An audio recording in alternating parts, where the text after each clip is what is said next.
Vous avez été plus d'une centaine venus communier avec lui sur cette scène devenue mythique. C'est le grand bal!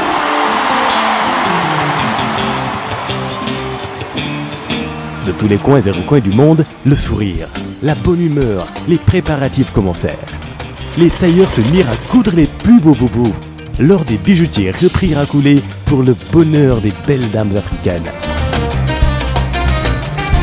Vos cris de bonheur et d'exaltation feront monter les décibels. Les solos de guitares électriques se feront plus lancinants, les danseurs tourbillonnant au rythme infernal des tambours africains, tandis que la voix atteindra des octaves jamais égalées. Grâce à vous, l'ambiance sera encore extraordinaire. La fête sera grandiose. Bougez, tirez, chantez, dansez. Vous, Youssou N'Dour, le Super Étoile et Bercy, c'est déjà 17 ans de bonheur partagé. Merci!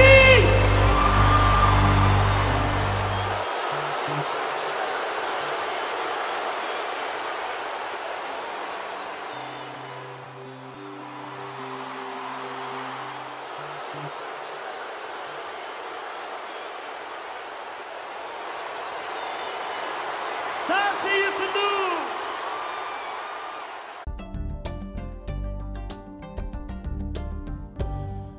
Mesdames et messieurs, bonsoir. C'est parti pour la grande édition du 20h. Au sommaire, la grande mosquée Massalikoul d'Inan réceptionnée au plus tard dans 3 mois. Ce sont les assurances de Makiou Faye, le porte-parole du Khalif général des Mourides, a effectué une visite sur les lieux ce matin. La crise à Yavuz Selim, le personnel enseignant inquiet sur son sort, instituteurs et professeurs demandent au gouvernement sénégalais d'installer dans les plus brefs délais l'administration provisoire pour préserver leur emploi. Une production record d'arachide attendue cette année à Noto Djobas. Les chiffres annoncés avoisinent les 150 tonnes. C'est la satisfaction chez les populations. Et puis Aliou Cissé fait confiance au même groupe pour décrocher la qualification à la Coupe du Monde face au Bafana Bafana. Sadio Mané blessé et Karamboch suspendu pour le premier match sont dans le groupe. L'invité du 20h, il s'agit du DG de la Nassim Magaï Maramdo, sera avec Mamouni Bragan en fin de journal. Voilà le sommaire de cette édition. Dans quelques instants, le développement.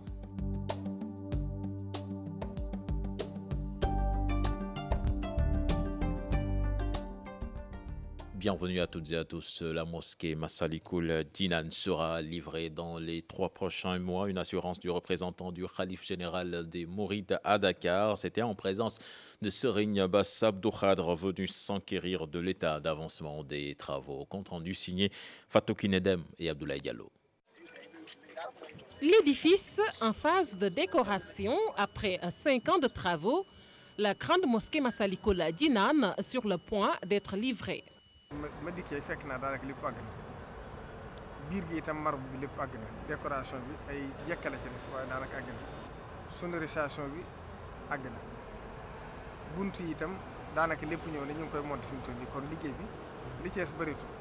L'ouverture officielle est prévue et cela dans 3 mois. Le représentant du Khalif général des Mourides à Dakar rassure ainsi le porte-parole du Khalif Serigne Bass Abdou Khadre, venu s'enquérir de l'état d'avancement des travaux. Mais tout cela, c'est la baraka de Cheikh Ahmadou Bamba qui nous a vraiment permis de réussir cette prouesse, de terminer cette mosquée qui, je pense, dans au grand maximum 3 mois, 4 mois, nous allons procéder à son ouverture officielle par le Khalif général des Mourides. Nous souhaitons qu'il soit présent avec toute la famille de Cheikh Ahmadou Bamba, comme l'a dit tantôt Cheikh Ahmadou Bachir. Un site qui abritera aussi l'Institut islamique et de recherche Cheikh Ahmadou Bamba. Nous allons continuer les travaux parce que, comme vous le savez, sur ce site-là, nous avons un grand institut qui est l'Institut islamique et de recherche Cheikh Ahmadou Bamba, qui se trouve derrière cet édifice-là. Le développement de ce pays ne peut se faire que quand on va mettre en œuvre la théorie et l'enseignement de Cheikh Ahmadou Bamba. loolu nag la ñuy def amorce fii ci ginnaaw muy institut islamique bi di ko tabax. Une salle de sonorisation pour surtout faciliter le travail aux journalistes. Une technologie de dernière génération. Fatou Kiné Dème, en marge de cette visite du porte-parole du khalife général des Mourides, Mbacké Faye, s'est prononcé sur la situation des riverains de la cité-port. Selon lui, la mosquée de Massalikul Jinan n'a rien à voir avec le projet d'élargissement de la route. Il s'agit plutôt d'un projet de l'État. Nous l'écoutons. Nos voisins de la cité-port, qui sont là en face, ont véhiculé une information qui est totalement erronée et fausse. Je ne sais pas si c'est fait sciemment ou bien ils se sont trompés de bonne foi, que l'élargissement de la voie des allées chez Ahmadou Bamba, que l'État du Sénégal est en train de faire par le truchement de l'agence Ageroute, a pour objectif unique la construction des parkings de l'Institut islamique Cheikh Ahmadou Bamba. Ce qui est totalement faux et erroné. Parce que l'Institut est là derrière nous et nous avons un espace dédié qui fait plus d'1 hectare. Nous avons des parkings qui sont là-bas, que vous pouvez aller visiter. Et à l'intérieur même du complexe, de la mosquée, de l'Institut et des autres espaces, je pense que nous avons, nous, assez de parkings pour pouvoir grignoter sur le périmètre de cette cité. L'élargissement de la voie a même impacté sur le titre, sur notre propriété. Il faut aller là-bas devant, vous verrez qu'on nous a grignoté de 7 mètres de large sur 250 mètres de long. Donc nous, on a été impactés par ce projet d'élargissement des 2 voies chez Ahmadou Bamba. Donc, on ne peut pas nous être impactés et bénéficier de cela. C'est totalement faux. C'est un projet de l'État du Sénégal. Si vraiment des esprits mal intentionnés prennent vraiment l'initiative de porter le débat publiquement au niveau des médias pour dire que c'est à cause de la mosquée Massalikul Jinan, nous nous inscrivons en faux et disons solennellement, et à qui veut l'entendre, que nous n'avons absolument rien à voir avec l'élargissement de cette voie. Tout sera mis en œuvre pour un bon déroulement du Gamou de Medina Baye. Ce sont les assurances des autorités de Kaolack avec à leur tête le gouverneur de la région. Le comité d'organisation de son côté demande la mise en place d'un dispositif pour faciliter la circulation dans la cité religieuse durant l'événement. Les détails avec Ibrahima Diamé. Les tentatives de démantèlement de l'usine Domitexca ne vont jamais prospérer. Ce sont les travailleurs de l'entreprise qui ont tapé ainsi du poing sur la table en réaction à des agissements de personnes qu'ils considèrent comme mal intentionnés. Face à la presse, ils ont demandé à leurs détracteurs d'arrêter ces agissements qui sont mus par des intérêts personnels. C'est pour vous dire que peut-être nous n'avons pas le temps de répondre à des gens qui sont toujours voués à l'échec. Toutes nos excuses, ce n'est pas le bon élément. Certainement, nous y reviendrons avant la fin de ce journal. Autre aspect de l'actualité, l'affaire de la fillette morte à l'hôpital de Pikine. Mballo Diakam dit n'attendre pas grand-chose de l'enquête annoncée par les autorités. Selon le président du mouvement And Gueusseum, il n'y a pratiquement jamais eu de sanctions administratives dans ces cas. Il invite tout de même les autorités à convoquer les états généraux des urgences. Je vous propose d'écouter, il est interrogé par Fatima Ba. Nous, notre conviction intime est que même s'il n'y avait pas de négligence, il y a quand même un défaut de communication. Et la question de l'accueil, c'est vrai, pose problème par endroit. Au-delà aussi de la question de l'accueil, il s'agit de la question de la prise en charge des urgences. Nous avions tout le temps dit que l'urgence et l'indigence constituent le ventre mou de la réforme hospitalière. Donc si on ne règle pas cette question de capacité d'urgence, de prise en charge des urgences, on aura aussi des problèmes de ce genre. Les sanctions aussi, bon, il est question d'investigation, pour ne pas dire d'enquête. Nous attendons de voir, mais nous avons vu rarement à l'issue de ces enquêtes des sanctions. Nous avons rarement vu, non, on ne sait pas pourquoi, parce que bon, s'il n'y a pas de fautif, il n'y a pas de sanction. Mais il y a forcément un fautif. Évidemment, forcément il y a un fautif. Mais si techniquement on ne peut pas démontrer qu'il y a un fautif, il n'y aura jamais de sanction. Et généralement ça se passe comme ça. C'est comme s'il y avait une conspiration du silence quelque part, ou bien une certaine omerta. C'est comme ça que je peux dire. En tout cas au niveau du tribunal, fréquemment vous entendez disons, des sanctions. à ce niveau-là. Mais au plan administratif, au plan interne, on a rarement vu des sanctions administratives. Et nous pensons qu'il y a lieu, en tout cas pour notre alliance Andekosem, il y a lieu de convoquer les états généraux des urgences au Sénégal. Le colonel Massamba Diop, de son côté, parle dans lynchage populaire de la structure sanitaire. L'ancien directeur de l'hôpital Aristide Le Dantec salue la compétence du dit hôpital. Selon lui, la victime a perdu beaucoup de temps avant d'être présentée en spécialiste. Je vous propose de l'écouter, d'être interrogé par Ibrahima Khan et Diafaraba. Avant de faire un buzz sur quelque chose, qu'on vérifie les causes, les tenants et les aboutissants. Aujourd'hui, on a assisté à un lynchage populaire de toute l'équipe de l'hôpital de Pékin. Et il y a quelques temps, on a assisté à la même chose à Grand Yoff, etc. Alors qu'en réalité, si tu regardes bien les choses, c'est quoi une urgence? Une urgence, c'est une situation médicale dans laquelle se trouve un individu, une victime, un blessé, une personne, et qui nécessite des soins rapides et de qualité dans un délai court pour ne pas engager son pronostic vital. Il y a un risque d'engager le pronostic vital, ça veut dire qu'il y a un risque de mort à terme. Ce délai peut être court, plus ou moins court, entre tout de suite et 6 heures ou 18 heures de temps. Parce que devant une urgence, on peut attendre jusqu'au lendemain pour une prise en charge. Quand tu viens le lendemain, tu n'es même pas venu le lendemain matin, mais tu es venu presque dans l'après-midi. Quand vous venez présenter votre bulletin d'évacuation, si vous présentez au médecin qui est devant vous un bulletin de référence sur lequel un infirmier chef de poste ou un médecin a écrit un diagnostic et demande une prise en charge meilleure et décline l'urgence, on arrête les autres et on le prend. Mais si vous venez, vous mettez tranquillement dans la file, ensuite vous criez en disant j'ai une urgence. Mais le médecin dira que tous ces gens-là, c'est des urgences aussi.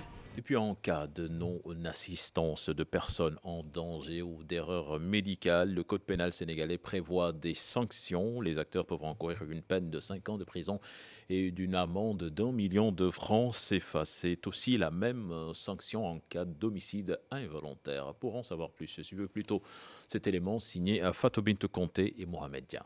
Pour non-assistance de personnes en danger ou une erreur médicale, la loi au Sénégal prévoit des sanctions. Selon le Code pénal, en son article 49, l'auteur est passible d'une peine d'emprisonnement de 5 ans de prison ferme, en plus des amendes. Il faut distinguer 2 régimes de responsabilité. Il faut distinguer la responsabilité personnelle du médecin, en cas notamment d'erreur dans l'art médical ou de non-assistance, par exemple, à personne en danger. Dans ce cas précis, on est dans le périmètre du droit pénal. Et les sanctions prévues notamment par l'article 49 alinéa 2 du Code pénal vont jusqu'à 5 ans d'emprisonnement ferme.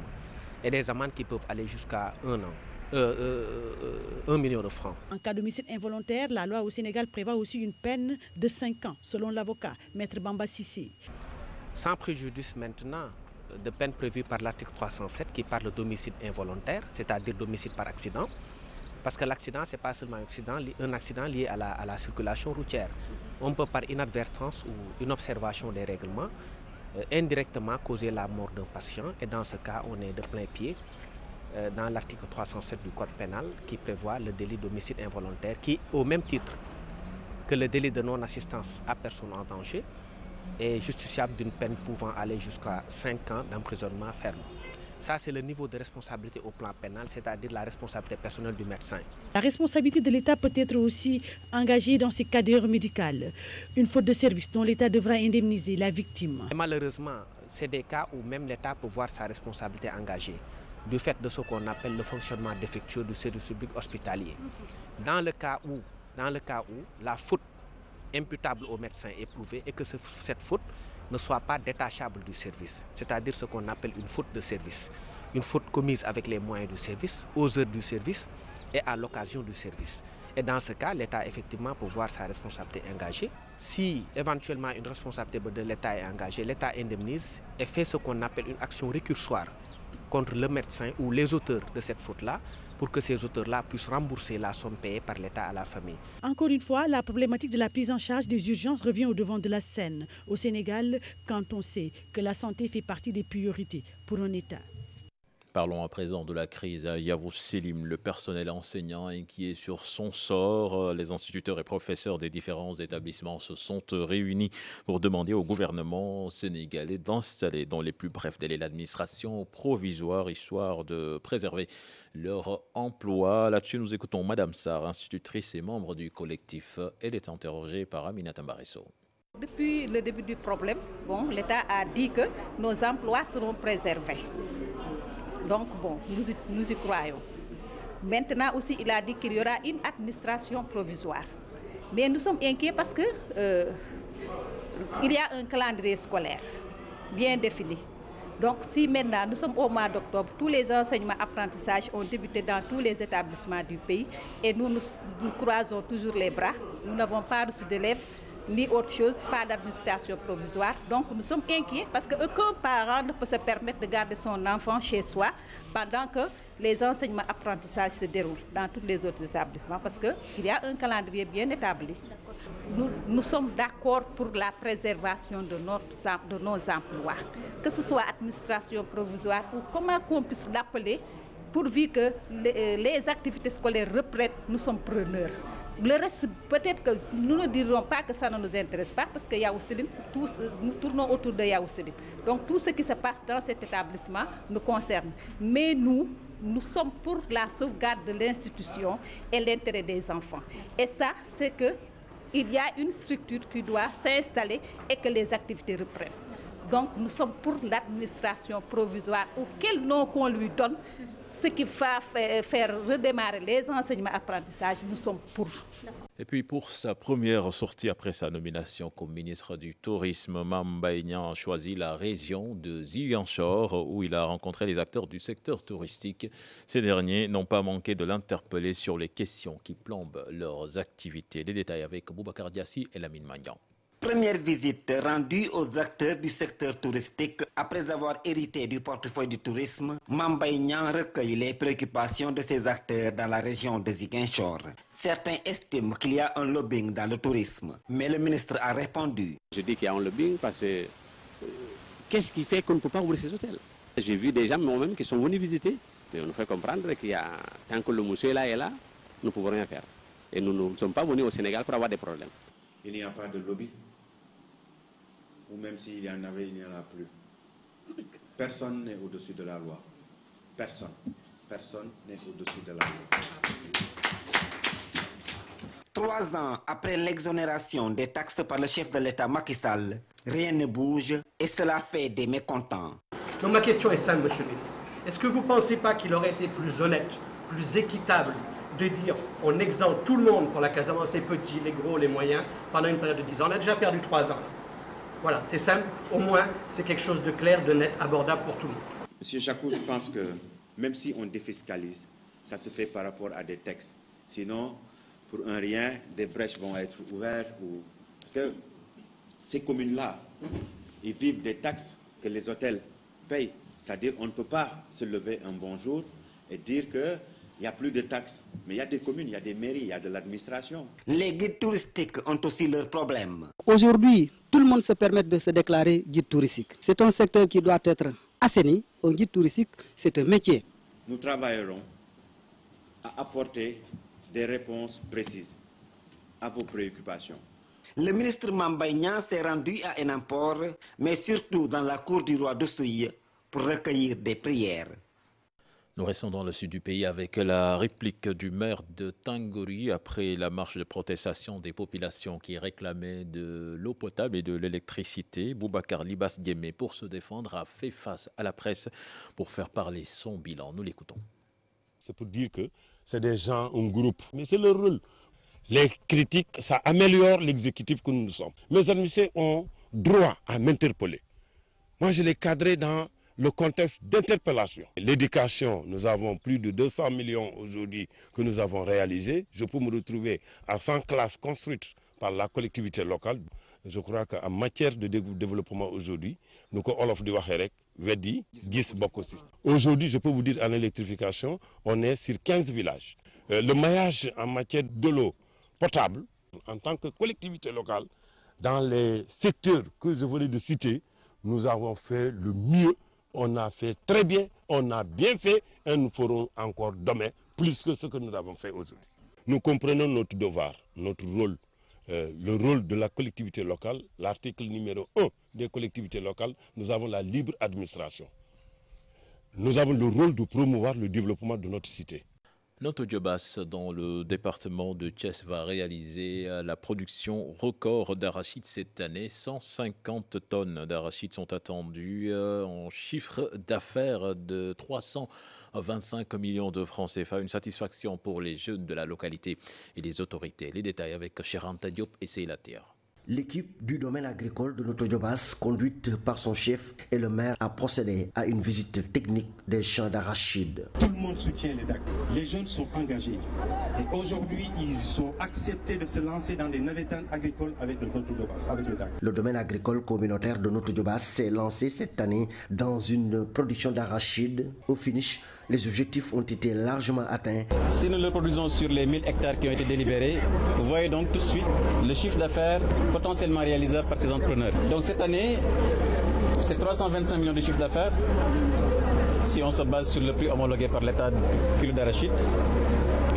Et si cet arachide exporté sur le marché chinois, c'est 525 millions de chiffre d'affaires, en raison de 350 francs le kilo. Selon le ministre du Commerce et maire de Notto Diobass, les populations ont montré qu'elles sont en mesure de s'organiser et de démarrer une activité avec peu de moyens. Je crois que nous sommes dans le domaine aujourd'hui de l'entrepreneuriat et les populations n'attendent pas les financements publics, n'attendent pas les financements privés pour démarrer l'activité. Et je crois que c'est le principal message qu'il faudrait retenir, que les populations sont en mesure de s'organiser et de démarrer l'activité avec un petit soutien. Le président des jeunes de la zone a par ailleurs insisté sur l'accès au financement pour propulser les productions. Pour lui, le domaine agricole communautaire de Diobass est une approche efficace pour mettre fin à l'exode rural et l'émigration des jeunes ruraux. Retour à Dakar avec le deuxième mercredi noir des femmes du Parti socialiste. Très engagées, ces dames du département de Dakar ne comptent pas se laisser faire. Tout ce qu'elles souhaitent, c'est la libération de leur mère, Khalifa Sall, à Dakar comme dans les régions. Et ils mobilisent leurs forces pour la rançon fixée à 1,8 milliard de francs CFA. Le rassemblement de cet après-midi s'est tenu au foyer de Grand Yoff. Compte rendu signé Maïmouna Ndiaye et Modou Diop. Elles se sont donné le mot, toutes vêtues de noir. Un seul message. Libérez Khalifa, libérez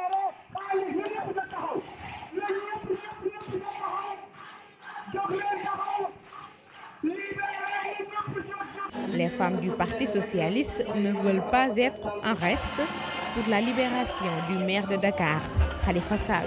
Quand on se bat, on met en place des stratégies et celle-là, c'est la stratégie des femmes. Nous avons prévu le 28 octobre un grand rassemblement à la place de la Nation. Donc il y a beaucoup de choses et le vendredi, nous allons à la Médina en rouge. Donc mercredi noir, vendredi rouge.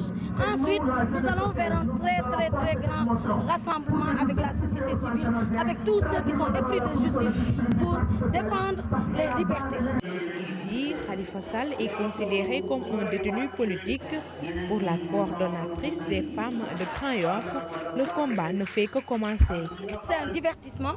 Ce que je pense, je crois que les postes qui ont été distribués au Parti socialiste ne sont pas assez. Alors on utilise aujourd'hui un camarade comme appât. Et je trouve que c'est mesquin, c'est pas gentil, parce que quand même Khalifa, depuis l'âge de 11 ans, il est au PS. 1,8 milliard, la rançon a mobilisé. Les militants du Parti socialiste s'engagent. Nous allons mobiliser toute la population et venir sur place amener les tickets pour que la population elle-même participe. Donc ça va vite et c'est partout au Sénégal. Aujourd'hui, les mouvements de soutien sont en train de mobiliser la rançon dans les régions, dans les départements et à Dakar, nous continuons à le faire et le samedi, Grand Yoff va se mobiliser aussi. Un signal fort, rendez-vous est donné vendredi pour un grand rassemblement. La participation des femmes aux dernières élections législatives jugée satisfaisante par les organisations féminines. La grande déception vient du non-respect de la loi sur la parité à l'Assemblée nationale. C'est ce qui ressort donc de l'atelier Femmes occuper les médias organisé par l'Institut Panos. Compte rendu signé Dissa Prera et Mohamed Dian. Que ce soit sur la parité, la non-violence ou leur participation aux législatives, les femmes ont joué un rôle central dans le déroulement du scrutin.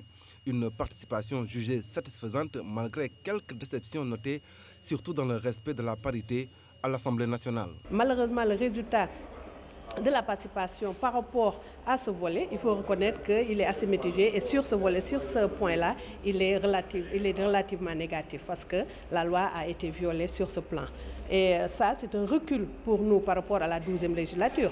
Parce que l'Assemblée nationale avait fait un grand effort de mettre en cohérence son règlement intérieur avec la loi sur la parité. On avait senti une certaine volonté politique de vouloir faire de sorte que la loi soit appliquée dans toute sa rigueur.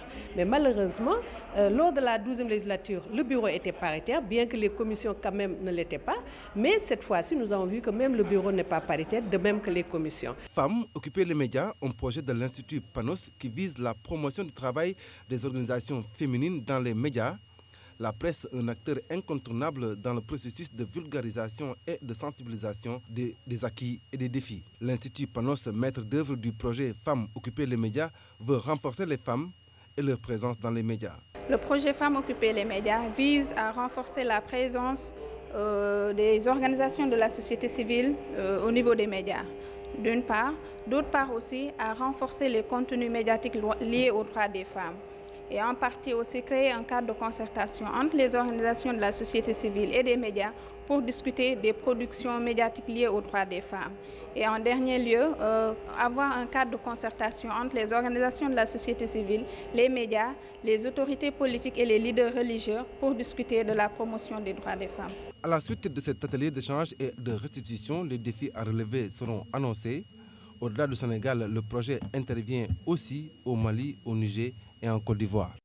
Le syndicat des travailleurs de la culture porté sur les fonds baptismaux, cette organisation syndicale affiliée à la CSA veut travailler pour l'émancipation sociale des acteurs de la culture à travers la défense des intérêts moraux et matériels de l'ensemble des travailleurs de la culture. Les détails dans cet élément signé Ibou Diouf et Yafaraba.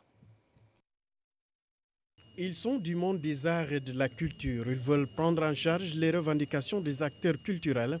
Le syndicat national des travailleurs de la culture a vu le jour. Nous, comité d'initiative, avons décidé de mettre en place une organisation syndicale pour prendre en charge de manière transversale les questions professionnelles et sociales de tous les acteurs, dénommé Syndicat national des travailleurs de la culture, SNTC. La CNTC pour contribuer aussi à l'émancipation sociale et à la formation civique des acteurs de la culture. À l'instar des groupes et segments qui défendent tel ou tel secteur de la société civile, il est plus qu'impératif qu'un groupe de volontaires prenne en charge la défense des intérêts des travailleurs de la culture, dans leur ensemble et leur diversité. Mieux encore, les domaines d'intervention de ces différents secteurs sont divers et pourtant ils ont tous un problème commun. C'est le rapport avec les institutions. Le syndicat national des travailleurs de la culture est affilié à la CSA. Il travaille aussi avec la plateforme des acteurs non étatiques. Il est important qu'on puisse être présent et donner notre point de vue avant que le Sénégal ne signe. Parce que souvent on a signé et on n'a pas appliqué. La Convention sur la diversité des expressions culturelles de 2005 a été ratifiée en 2007 et jusqu'à présent, le Sénégal n'a pas mis en place les mécanismes de la politique culturelle qui était demandée dans cette convention-là. Mieux, c'est l'année passée qu'on a rendu le rapport quadriennal, donc presque 10 ans après. Un syndicat de plus pour la cause des acteurs culturels, le syndicat national des travailleurs de la culture veut bien défendre les intérêts matériels et moraux de l'ensemble des travailleurs et autres acteurs culturels du Sénégal. Ibou Diouf, le jazzman Hervé Samb met sur le marché son troisième album intitulé Teranga, en retour aux sources pour l'artiste avec un mélange de sabar et de jazz. Cet album est constitué de 11 titres avec des invités comme Adioza, Darani ou Souleymane Faye. Les détails avec Aïssa Toupaï. Depuis tout petit, Hervé joue de la guitare. Il a très tôt baigné dans le monde de la musique en collaborant avec d'éminents musiciens, Lucky Peterson, Nina Simone en sont des exemples et bien d'autres encore. Une carrière riche, plusieurs albums à son actif, le dernier en date, Teranga. Pourquoi Teranga? Teranga, c'est la musique sénégalaise, la danse sénégalaise qui accueille donc le jazz, qui accueille en fait toutes ces expériences que j'ai eues au fil de ces années. Donc c'est ça que j'ai voulu transposer en musique. Et en fait, on est parti. C'est fort de cette expérience-là que je suis naturellement parti sur un nom que j'ai donné à ce projet, que j'appelle aujourd'hui Jazz Sabar. Dans ce nouvel album, des invités de diverses générations, de Ayuza Daradi en passant par Feu Gadja. Comme c'est la Teranga et que c'est la musique sénégalaise qui accueille, donc je voulais en même temps que ce soit la musique sénégalaise dans sa globalité. Donc c'était une manière pour moi d'élargir un peu, de montrer la latitude de la musique sénégalaise. En fait, c'était quelque part pour montrer que voilà, qu'il y avait différentes styles, et ça c'est juste une faible, toute petite partie de la musique sénégalaise. Teranga, un projet destiné à atteindre un large public. Mon but qui est aujourd'hui de décomplexer le jazz, de le populariser, c'est comme ça. C'est-à-dire qu'en fait, à un moment donné, il ne faut pas snober les gens en leur disant oh, non, non, vous êtes incultes, vous n'allez jamais comprendre cette musique-là. Ce qui est complètement faux. C'est-à-dire que ce qu'ils ont tout de suite ressenti, il y a des personnes qui n'ont jamais entendu ça. Mais ce qu'ils ont ressenti, c'est l'émotion. Teranga, un projet destiné à atteindre un large public. Hervé Sombre nous plonge dans un univers rythmé de sabar, instrument de musique typiquement sénégalais. Avec son Teranga Tour, il va sillonner quelques régions du Sénégal. Et cette Toupaé, intéressons-nous à présent au journalisme satirique, un genre différent du genre classique. Pour le rédacteur en chef du mensuel Le Petit Railleur, cette technique sert surtout à dénoncer les travers de la société. Un sujet signé Chartidiane John et Pape Sangone Baye.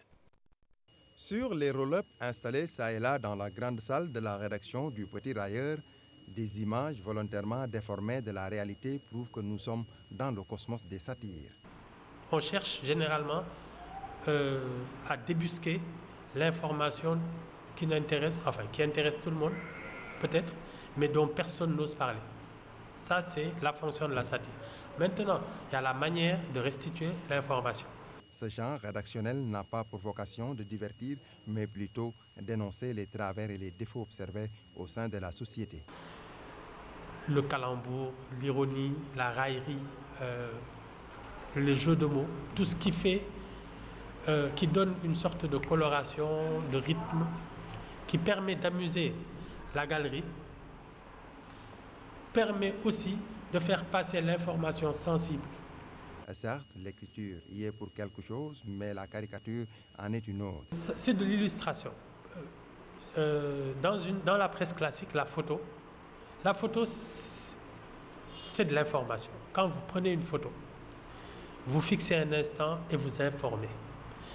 La caricature, c'est un commentaire. Il y a du commentaire, il y a une prise de position.